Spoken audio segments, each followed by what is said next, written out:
Galera, o que foi isso, hein? Japão 3, Brasil 2. Apagão? Cochilo? O que foi isso, minha gente? Nessa partida que tava todo mundo achando que ia vir mais um passeio depois de um primeiro tempo espetacular da seleção brasileira. Mas aí vem aquele balde, né, cara? Na cabeça do torcedor brasileiro, o Japão vira. O Japão virou pra cima do Brasil. Bora comentar aqui desse Brasil 2, Japão 3. Bora. Cara, o momento de errar agora, né? É o momento de errar agora. Se fosse Copa do Mundo, ó, tchau e benção. Nós já tava fora, já tava longe. Beleza? Antes de mais nada, se inscreva no canal, curte, comenta, compartilha, vem fazer parte da família VulFut, a família que mais cresce no YouTube. Bora pro vídeo.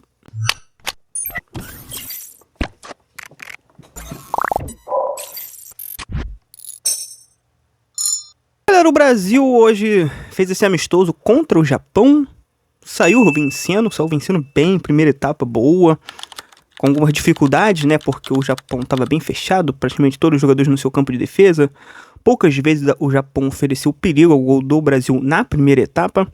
Tanto é que o Brasil vai abrir o placar já ali por volta dos 26 da primeira etapa. Um belo gol do PH. Oh, meu Deus do céu, PH. PH joga bola, hein, cara. Não é porque eu sou vascaíno não, hein, mas o PH joga bola, cara. Que golaço. Primeira partida dele como titular, entrando, uma tabelinha ali entre ele, Bruno Guimarães e Paquetá. O Bruno Guimarães acha um passe ali, cara. Viu quando você tá jogando aquele videogame e tá perto do triângulo? O cara já acha aquele passe ali no tipo da onde não tem espaço? Foi assim. PH sai na cara do gol, né? Não na cara, mas sai de frente pro gol. Mete um 3D ali tirando do goleirão e abre o placar. Um belo gol da seleção brasileira. Seleção que estava com algumas mudanças, 8 mudanças, um time totalmente diferente do time que jogou contra a Coreia. Mas uma seleção que, né, tem qualidades. A seleção brasileira tem suas qualidades. Ainda na primeira etapa, Gabriel Martinelli, né? Gabriel Martinelli, jogador do Arsenal, ampliou para a seleção brasileira aos 32. Um belo gol de novo. Paquetá dá um passe ali também lindo, magistral. Para o segundo gol da seleção brasileira, 32 minutos. Um pouquinho antes disso, a seleção japonesa chegou a ter uma chance ali, mas não soube aproveitar. É aquele famoso, né? Quem não faz, leva. Primeiro tempo da seleção com poucos espaços, mas tendo que trabalhar, gira a bola pra cá, gira a bola pra lá, tendo que ter paciência, porque até acho que eu concordo com a fala ali do esqueci o nome agora do narrador, né, que falando que parecia um jogo que era de Copa do Mundo, que situações como essa vão acontecer em jogos da Copa do Mundo, que a seleção vai dar um pouco mais fechada, não dando tanto espaço assim, né, por exemplo, igual foi contra a Coreia e tudo mais, né? Então era um bom teste. Mas aí, meus amigos, vem a segunda etapa. E na segunda etapa, o negócio desandou. Parece que a seleção não entrou em campo na segunda etapa. Porque, cara, vamos lá, aos 6 do segundo tempo, vem a falha, né, que iria mudar todo o rumo da partida. E aqui, né, eu quero que vocês entendam que eu não vou ficar julgando ninguém, nem colocar a culpa da derrota no Fabrício Bruno. Porque o que espanta... né, é a forma como o time se comportou depois de ter levado esse primeiro gol. Que foi, nitidamente, foi escancarado para todo mundo, que realmente foi uma falha. Não sei o que aconteceu, se o pé dele agarrou, se a chuteira agarrou, não sei. Sei que o primeiro gol acaba saindo ali de um cochilo do Fabrício Bruno. Minamino faz ali, né, o gol e diminui para o Japão, colocando o Japão na partida. Não dá para saber, se não houvesse tido essa falha ali no início da segunda etapa, se o Japão iria vir para cima, né, como veio. Pode ser que realmente o gol tenha, essa falha ele tenha sido um fator para o Japão pegar o gostinho da partida, porque já estava 2-0. O Japão, obviamente, ele ia tentar jogar mais um pouco, sair mais um pouco, mas aí, com isso, teria mais espaços, né, para o Brasil. Aí depois ele poderia vir com o Estevão, com o próprio Rodrigo Oliveira, com o Richarlison, trocando, né, mantendo aquela, né, uma pegada boa do Brasil na segunda etapa. Mas, e aí a gente precisa, né, dizer que algumas mudanças não surtiram efeito. O Brasil mexeu depois do Japão ter diminuído. O Brasil mexe aos 11 da segunda etapa. Sai Vini, sai Bruno Guimarães e também o Martinelli. E entra o Joelito, Rodrigo e Matheus Cunha. Bom, e aqui eu preciso dizer uma coisa. As mexidas não surtiram efeito, né? Acho que isso também acabou sendo ali um empecilho para que o Brasil ao menos conseguisse voltar à partida, né? Ou seja, iniciar o segundo tempo. Porque a gente pode dizer tranquilamente que o Japão dominou a segunda etapa. O primeiro tempo foi do Brasil, O segundo tempo foi da seleção do Japão. E as mexidas não surtiram muito efeito. Não gostei do Joelito, não gostei do... O Rodrigo tentou alguma coisa ou outra, mas também, pô, o Rodrigo ele deu uma vacilada ali no último lance, que era pra ele tacar a bola para área. Com todo mundo do Japão dentro da grande área ali, da pequena área, ele quis meter uma bola ali, porque vai quebrar quilinha ali, não tinha muito o que fazer. Beleza, essa é a minha opinião, não sei se vocês vão concordar. E aos 17, o Japão empata a partida. O Japão empata a partida, e de novo, pelo lado esquerdo, que não foi bem. Carlos Augusto não foi bem. Beraldo também, acho que não foi bem. Não tô falando que eles falharam nos gols, tá?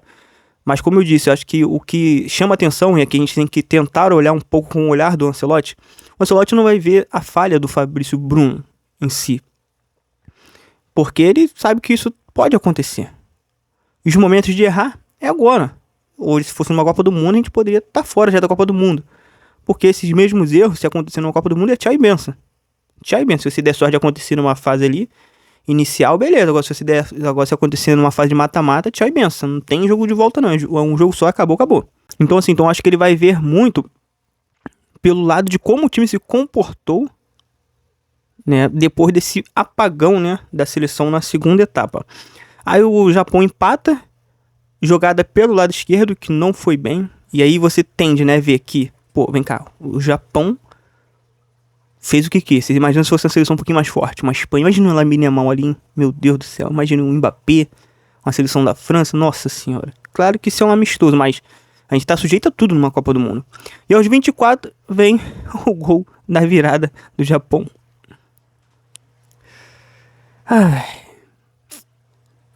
Aí, o segundo gol tem aquela...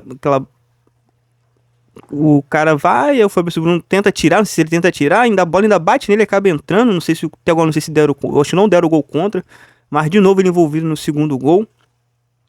No terceiro gol, veio, né, o terceiro gol veio de uma cobrança de escanteio, que a bola bate na trave, mas se eu não me engano também, o Fabrício Bruno também estava nesse lance, né, jogada também pelo lado esquerdo, e gol da seleção do Japão.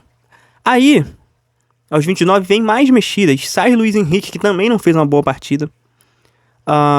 Sai Luiz Henrique, Paquetá e também Carlos Augusto, que também não fez uma boa partida.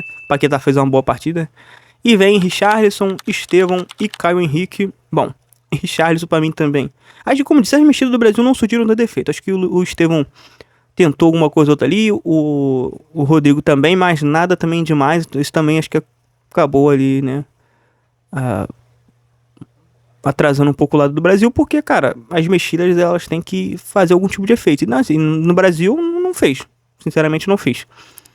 Já tá assim, mas aí foi falha do Fabrício Bruno. Cara, como eu disse, eu não vou ficar aqui dizendo, né, o que todo mundo já sabe, como saiu os gols.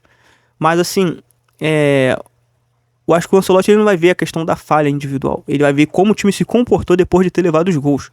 Isso foi espantoso. Ainda mais pra gente. A gente já viu isso. Porra, só de lembrar, né? Tem aquele meme, né? Só de lembrar, tá ligado? Então, tipo assim, ele não vai ver só a falha ali. Ele vai ver quem, né, e como a seleção se comportou depois de ter levado isso que é pavoroso. Não pode ter esse apagão e nem ter a mesma atitude que teve no jogo de hoje. De simplesmente, cara, o Brasil não jogou. O Brasil não entrou em campo na segunda etapa. O Brasil tomou 3 gols em 19 minutos. O Brasil toma 3 gols da seleção do Japão. O Brasil só tinha tomado... Porra, o Brasil não tinha... Primeira derrota da seleção brasileira para a seleção do Japão. Então, assim, é algo assim que realmente o Ancelotti ele vai ver tudo ali. Ele não vai ver só a questão das falhas, né? Ele vai ver, mas não sei se ele vai, tipo, não vai mais convocar ou se ele vai convocar de novo, eu não sei. Mas uma coisa é certa. Eu acho também que foi uma partida que ele olhou ali de perto e viu alguns que ele pode ou não pode contar para esses momentos de pressão que vão acontecer, obviamente, né, na Copa do Mundo, e são erros que aconteceu hoje. E o comportamento que teve hoje numa Copa do Mundo é tchau e benção. Não tem daqui a 2 jogos para consertar, não tem. Perdeu rala, perdeu tchau e benção. Então assim, acho que ele já ficou ciente, acho que ele já pôde ver ali, ó, a gente vai ver depois com mais calma, etc, né? Os próximos jogos agora só em novembro, se eu não me engano. Tem mais amistosos aí. E foi isso, cara. Foi isso. Realmente uma derrota que, cara, eu fico triste. Porque, pô, tivemos, pô, gol do Paulo Henrique. O Paulo Henrique fez uma boa partida. O Martinelli também fez o gol na primeira etapa. Tudo tava dando indício que ia ser uma vitória tranquila. Não que se não fosse goleada, mas que seria uma vitória tranquila. Mas, se tem um momento que tem que errar, é agora. Se tem um momento que é permitido errar, é hoje. Foi hoje. É nesses amistosos. Para poder tentar corrigir, para não ter esses mesmos erros na Copa do Mundo. Já com o bonde andando, não tem muito o que consertar. Perdeu, tchau e benção. E se a gente quer voltar a ser campeão, e a gente quer, esses erros não podem acontecer num jogo de Copa do Mundo. Não só porque o estrago pode ser ainda maior, mas como também pode custar, né, todo um sonho, né, que é o sonho do tão Hexa, né, o tão sonhado Hexa. Beleza? Todo esse ciclo de preparação para a Copa, que é um dos piores da história da seleção brasileira. O Brasil, por exemplo, o último jogo do Japão tinha sido contra o Paraguai, empate. O Brasil perdeu pro Paraguai e hoje perdeu pro Japão. Então, ou seja, claro, quando era um outro treinador, né, na época, né. Mas assim, vendo toda essa questão de preparação, realmente, o Brasil, ele chega pra Copa do Mundo, ele não chega como o favorito, né, como foi nas últimas Copas do Mundo. Você pode falar que foi do Tite, mas quando a gente chegou bem. Chegou com folga. Já é um cenário totalmente diferente, com muitas desconfianças. Claro que o torcedor, ele tem esse direito de, tipo, um jogo, ele achar, opa, agora vem, aí perde outro. Quem não pode ter esse tipo de pensamento é o grupo, é o Ancelotti, é todo mundo, sabe? Mas a preparação, ela tá aí. E vai ser altos e baixos, cara. Acho que é assim que a gente vai chegar pra Copa do Mundo. Mas o negócio, né, o que vai tá valendo é lá. É ruim, não sei, vocês acham vexame perder pro Japão? Comenta aí. Eu acho que por toda a história e tudo mais, aquela questão toda, você não quer ter perdido, realmente, assim, é uma derrota. Pô, como tava se desenhando ali, né, já com 2-0 e toma esse apagão, faltando meses pra Copa do Mundo, realmente é um pouco assustador.